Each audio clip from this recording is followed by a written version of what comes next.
আওয়ামী লীগের সময়ই আওয়ামী লীগের সরকার জাতির পিতার পরিবারের সুরক্ষা আইন তৈরি করেছিল।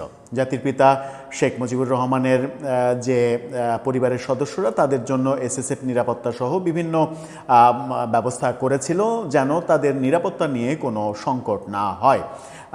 সেই যে সেই সিদ্ধান্ত আজকে সংসদে বাতিল করে দেওয়া হয়েছে। সংসদে বাতিলের মাধ্যমে যে বার্তাটা সংসদ দিতে চাইল সেই বার্তাটা আগামীতে কিভাবে বাংলাদেশে প্রতিষ্ঠিত হবে সেটা একটা বড় ব্যাপার। চলুন একটু জেনে দেখি শেখ হাসিনার করা যে আইন আজকে সংসদে বাতিল হলো সেটা কি ছিল, এর পরিণতিতে কি হতে যাচ্ছে এবং পরবর্তীতে এটার প্রতিক্রিয়া কি হতে পারে বাংলাদেশের রাজনীতিতে। থাকবেন পলিটিক্স টিভির নিয়মিত আয়োজনে।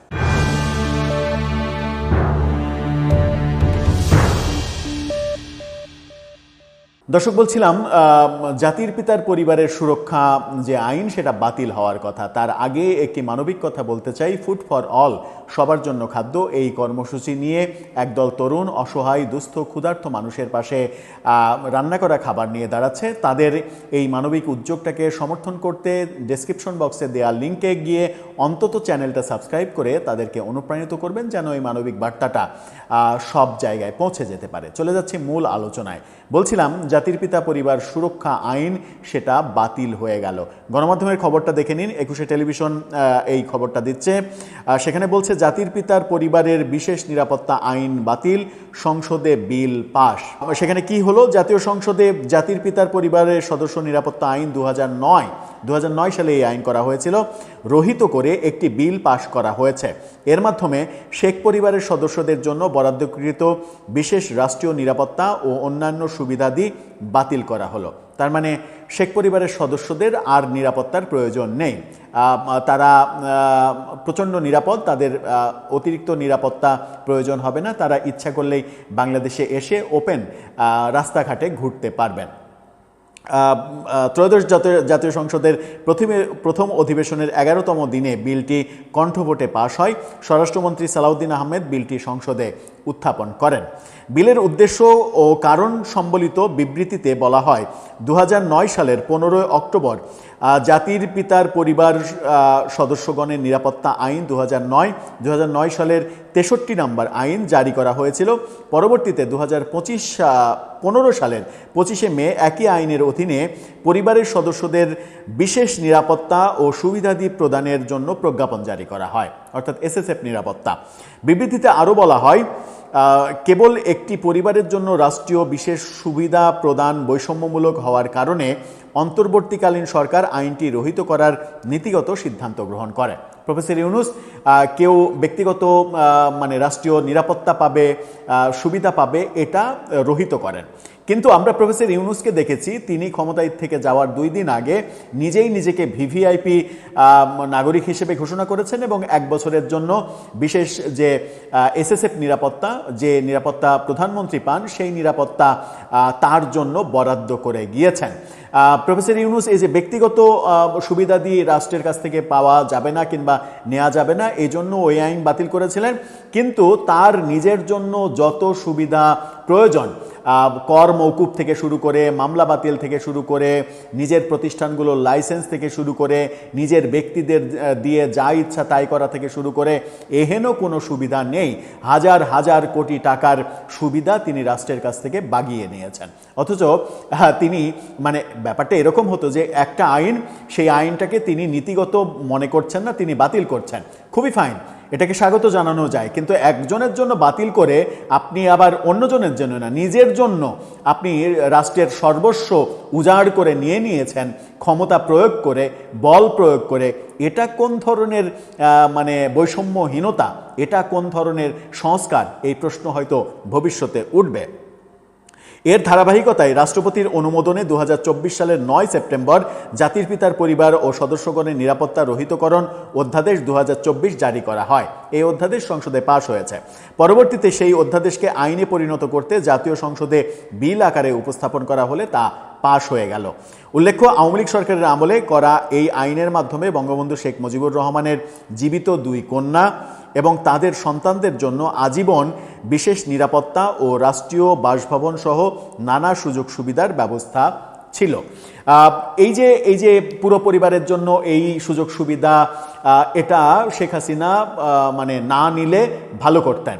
বিশেষ করে নিরাপত্তা হয়তো নিতে পারতেন, যে তাদের জীবনের নিরাপত্তা শঙ্কা রয়েছে। আমরা বিভিন্নভাবে দেখেছি শেখ হাসিনাকে অন্তত 20 বারের বেশি মানে মেরে ফেলার চেষ্টা করা হয়েছে, এই ব্যাপারগুলো আমরা দেখেছি। নিরাপত্তার ব্যাপারে হয়তো আপত্তি করা নাও যেতে পারে, কিন্তু এই যে বিশেষ সুবিধা, বাড়ি টাড়ি এগুলো পাওয়া, বাসভবন টাসভবন পাওয়া, এগুলো না করলে রাজনীতিটা সৌন্দর্যমণ্ডিত হতো।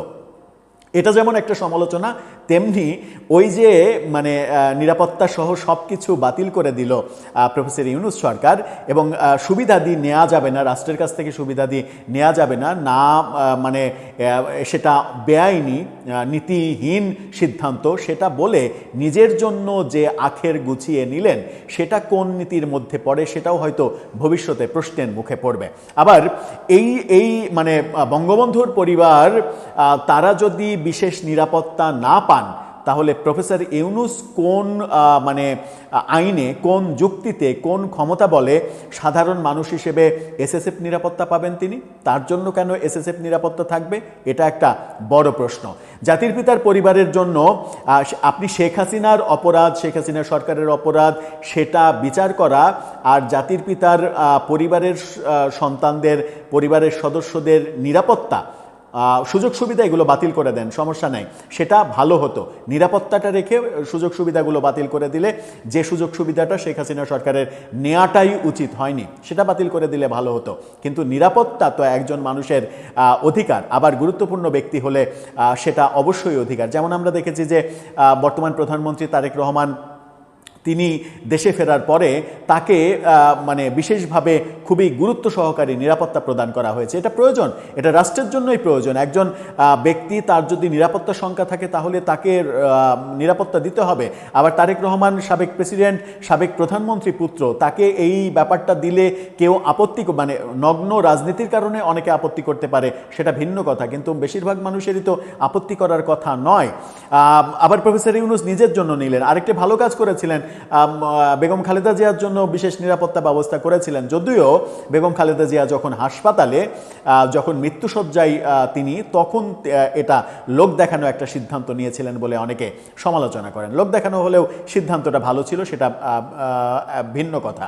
কিন্তু প্রফেসর ইউনূস নিজেই নিজের জন্য যে নিরাপত্তা ব্যবস্থা করলেন, নিজের যে 666 কোটি টাকা কর মওকুফ করিয়ে নিলেন, নিজের মামলা ক্ষমতা বলে বাতিল করে দিলেন, নিজের প্রতিষ্ঠানের গ্রামীণ ট্রাস্ট সহ বিভিন্ন প্রতিষ্ঠানের আন্ডারে যে ছোট ছোট যে প্রতিষ্ঠানের লাইসেন্স নিলেন, গ্রামীণ বিশ্ববিদ্যালয় নিলেন, ওয়ালেটের লাইসেন্স নিলেন, ডিজিটাল ওয়ালেটের লাইসেন্স নিলেন, এগুলো মানে রাষ্ট্রের কাছ থেকে কেন নিলেন?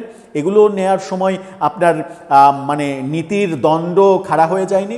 আপনার নীতি কথা তখন কোথায় ছিল? যদি অন্যেরটা আপনাকে বাতিল করতে হয়, তাহলে আপনি নিজেরটা গ্রহণ করেন কোন নীতিতে? এই প্রশ্ন হয়তো ভবিষ্যতে উঠবে।